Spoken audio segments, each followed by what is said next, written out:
You asked, how to divide 6,300 by 7 using the long division method.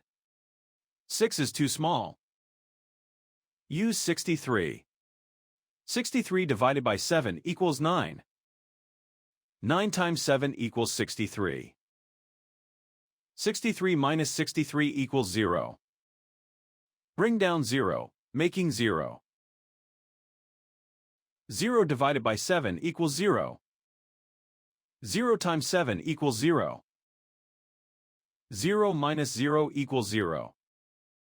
Bring down 0, making 0.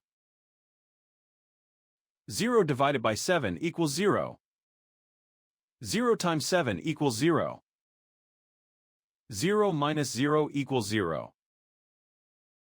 The remainder is 0. The final result is 900.